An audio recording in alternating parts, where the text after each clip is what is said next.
आज हम पढ़ने जा रहे हैं चैप्टर नंबर 3 कर्तव्य परायणता। तो कर्तव्य परायणता क्या है?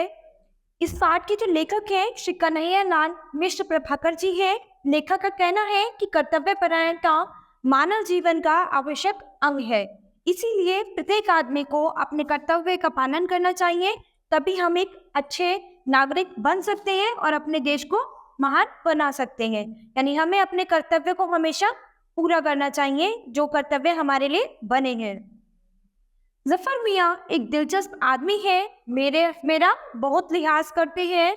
जब मैं उनके पास सैलून पहुंचा, वे एक आदमी की हजामत बना रहे थे और आरा चलाने वाले 2 मजदूर इंतजार में बाहर बैठे थे। यानी यहाँ पर लेखक जो है वो एक जफर मियाँ यानी एक सैलून के पास सैलून पे गए, तो जो वहाँ पर जफर मियाँ जो थे वो बहुत ही उनकी लिहाज करते थे, यानी बहुत ही उनकी आदर करते थे, बहुत ज्यादा रिस्पेक्ट करते थे उनकी। तो जैसे ही वो सैलून पहुंचे तो वो एक आदमी की हजामत बना रहे थे और बाहर 2 मजदूर जो थे इंतजार में बैठे थे। मेरे दुकान पे पहुंचते ही जफर मियाँ ने उसरा रख दिया, मेरे लिए उन्होंने कुर्सी बिछाई और बाहर की दुकान से चाय का एक प्याला लाकर मुझे दिया। मैं चाय पीने लगा और फिर जफर मियाँ हजामत बनाने लगे।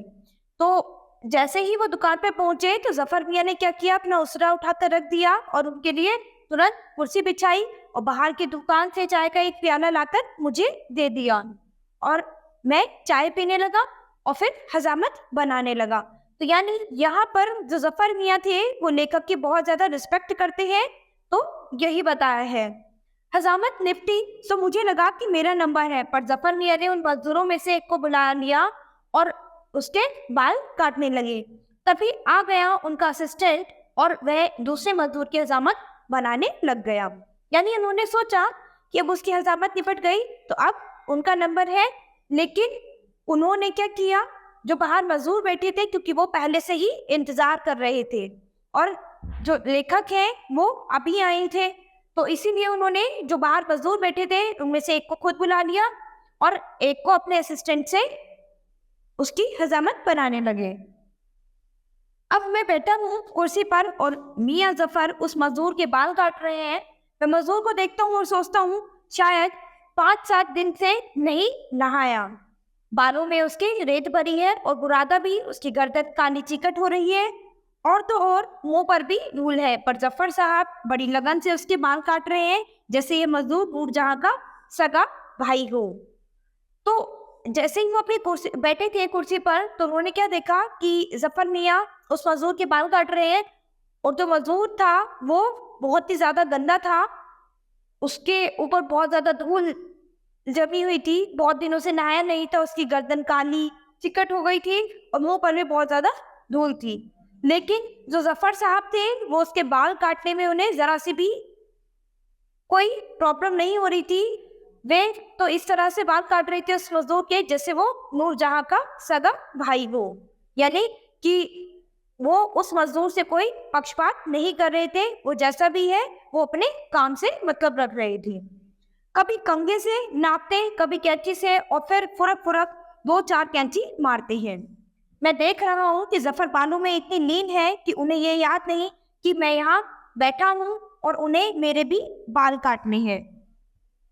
तो यानी जो जफर जो थे वो कभी कंघे से नापते, कभी कैंची से और कभी फुरक फुरक कैंची चला देते हैं। तो वो यही देख रहे थे कि जफर बालों में इतना ज्यादा लीन है कि उन्हें ये नहीं दिखाई दे रहा कि मैं भी यहाँ पर बैठा हूँ और उन्हें मेरे भी बाल काटने हैं। वे बालों की कटाई को अपने ज्ञान और कला की चरम सीमा तक पहुंचाना चाहते थे, यानी वो अपने बालों की कटाई को अपना एक पैशन बनाना चाहते थे।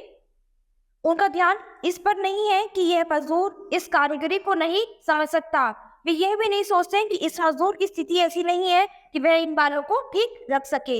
यानी उनका ध्यान इस बात पर नहीं था कि वो जो मजदूर है वो इन बालों का इतना ध्यान रखेगा कि नहीं, या फिर उसे इस चीज से अपने बालों को देखकर खुशी होगी कि नहीं, लेकिन वो अपना काम पूरी मेहनत और लगन से कर रहे थे।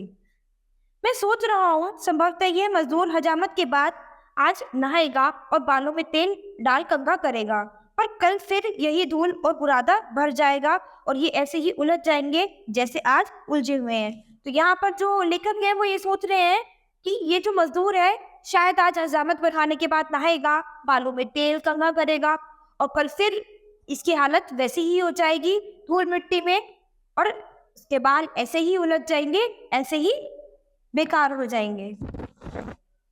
मैं ये सोच रहा हूँ कि जफर इनमें से कोई भी बात नहीं सोच रहे हैं, वे अपनी धुन में हैं, वे संगा चलाते हैं पर वह नहीं चलता, उलझे बालों में अटक जाता है। तो वो सोच रहे थे इनमें से कि जफर जो है, जो बातें वो सोच रहे थे कि जफर इनमें से एक भी बात नहीं सोच रहे और वो कंधा चलाते हैं और कंधा उसके बालों में उलझ जाता है जिसके बाल बहुत ज्यादा धूल मिट्टी में हो रखे थे। जफर मियाँ बाल सुलझाते हैं और कंघा बढ़ाते हैं, कभी वे झुककर बालों का मिलान देखते हैं, कभी उभार कर, कभी इधर और कभी उधर। यानी क्या करते हैं वो, कभी झुककर बालों का मिलान करते हैं, कभी बालों को उभार कर देखते हैं, कभी इधर कभी उधर कि किस तरह से ये बाल सेट हो सकते हैं, किस तरह इनकी कटिंग होनी चाहिए और किस तरह से ये सुंदर दिखेंगे। एक एक बाल पर, एक एक ढलाव पर, एक एक मिलान पर जफर की निगाह है, जैसे कोई इंजीनियर किसी पुल के खंभों का मिलान देख रहा हो। यानी उनकी नजर एक एक बाल पर, एक एक ढलाव पर, एक एक चीज पर थी कि कोई भी चीज इधर से उधर ना हो जाए, उनके बालों की सेटिंग खराब ना हो जाए। जैसे कोई इंजीनियर पुल के खंभों का मिलान देख रहा हो, यानी जैसे इंजीनियर घर को बनाते समय एक एक चीज को ध्यान में रखते हुए मकान का निर्माण करते हैं, सिर्फ उसी तरह ये जफर मियाँ भी जो थे बालों की कटिंग करने में पूरी शिद्दत और लगन से लगे हुए थे। यूं कटिंग पूरी हुई और तब कैंची को 4 बार ताल के साथ खाली ही चुकर चुकर चला। जफर ने कहा, लो सरकार, कट गए आपके बाल। तो यानी जब कटिंग पूरी हो गई तो कैंची को 4 बार इधर उधर ऐसे ही चलाकर जफर मियाँ बोलते हैं कि लो सरकार, आपके बाल कट गए हैं। अब उन्होंने उठाया ब्रश और जुटे हजामत पर। हजामत में भी वह तल्लीन था, एक साथ एक हाथ सीधा तो एक उल्टा, और तब यह देखभाल कि कहीं कोई कील तो नहीं रह गई। यानी उसके बाद उन्होंने अपना ब्रश उठाया और हजामत में जुट गए। तो हजामत के लिए भी वो उतने ही मग्न थे अपने काम में, एक हाथ सीधा एक हाथ उल्टा, और उसकी देखभाल, सब चीजों की देखभाल की कहीं कोई कील तो नहीं रह गई, कहीं कोई बाल तो नहीं रह गया। कील ही नहीं, तलक से लेकर मूंछों की छटाई तक के काम उन्होंने पूर्ण सुंदरता से किए। यानी अपना सारा काम उन्होंने पूरी ही सुंदरता से किया, पूरे ही लगन से किया। 20 मिनट से ज्यादा मैं जफर की इस तल्लीनता को देखता रहा। सच यह है कि जफर उस मजदूर के बालों में लीन थे और मैं जफर में। यानी वो कह रहे हैं कि जफर तो मजदूर के बालों में लीन था, लेकिन मैं जफर में लीन था कि वो उसे ऐसा क्यों नहीं लगता। देखते देखते मैं भावों से भर उठा था, यहाँ तक कि हजामत की ऊंची कुर्सी पर आने को जब मैं बैठा तब इतना भाव विभोर था कि मैंने जफर को अपने में दबोच लिया। तो जैसे ही वो हजामत की ऊंची कुर्सी पर बैठे तो वो बहुत ज्यादा भाव विभोर हो गए उसको देखकर कि इसके अंदर इस जफर साहब के अंदर कितनी ज्यादा लगन है, कितने मन से वो अपने काम को करते हैं। तो उन्होंने जफर को अपने में दबोच लिया। पैसे देकर जब वह मजदूर चला गया तब मैंने कहा, जफर मियाँ, तुम तो उस मजदूर में ऐसे निपटे कि जैसे जिले का कलेक्टर ही तुम्हारी दुकान पर आ बैठा हो। तो जैसे ही वह मजदूर पैसे देकर वहां से गया तो उन्होंने कहा कि जफर मियाँ, तुम तो उस मजदूर में ऐसे लीन हो गए थे जैसे कोई जिले का कलेक्टर ही आपकी दुकान पर आ गया हो। जफर ने जवाब दिया, उसे आगरे का पेठा और दिल्ली का सोन हलवा दोनों फीके पड़ गए। बोले, बाबूजी, मेरे लिए तो जो इस कुर्सी पर बैठता है वही कलेक्टर है। यानी जब जफर ने इतना अच्छा जवाब दिया तो उनके लिए आगरे का पेठा और दिल्ली का सोन हलवा सब फीके पड़ गए, वो भी कुछ नहीं है। तो उन्होंने बोला कि बाबूजी, मेरे लिए तो जो इस कुर्सी पर बैठ गया हर व्यक्ति कलेक्टर है।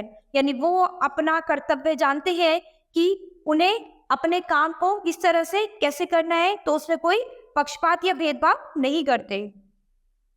मैं स्मृतियों की सरिता में तैरने लगा। जफर मियाँ अपना काम पूरा कर चुके। लो सरकार, बन गई हजामत, उन्होंने कहा।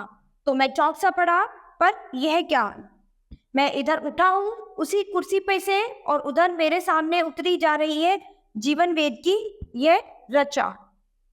तो जफर मियाँ जो थे अपना पूरा काम कर चुके थे, उन्होंने उनकी हजामत बनाई और उनसे कहा कि हो गया आपका काम।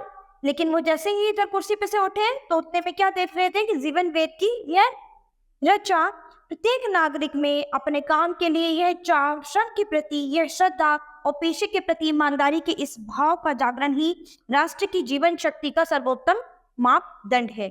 यानी सभी नागरिकों में अपने काम के लिए इतना ही चाव होना चाहिए, अपने श्रम के प्रति उतनी श्रद्धा, यानी अपने काम के प्रति पूरी श्रद्धा भाव होना चाहिए और अपने पेशे को बड़ी ही ईमानदारी से चलाना चाहिए। इस तरह का व्यक्ति ही राष्ट्र की जीवन शक्ति को सर्वोत्तम मापदंड है, यानी अपने देश को आगे बढ़ा सकता है। यानी हमें अपना हर कार्य अपने पूरे कर्तव्य के साथ, पूरे श्रद्धा भाव के साथ, पूरी ईमानदारी के साथ करना चाहिए। हमें अपने कर्तव्यों से कभी पीछे नहीं भागना चाहिए। हमारे लिए जो हमारा कार्य है वो सभी के लिए एक समान होना चाहिए। तो यहाँ पर जो जफर मियाँ थे वो था, उनका क्या था, वो हर किसी को एक समान मानते थे, चाहे उनके लिए कोई बड़ा हो या छोटा हो, वो अपना काम सभी के लिए पूरी ईमानदारी से करते थे।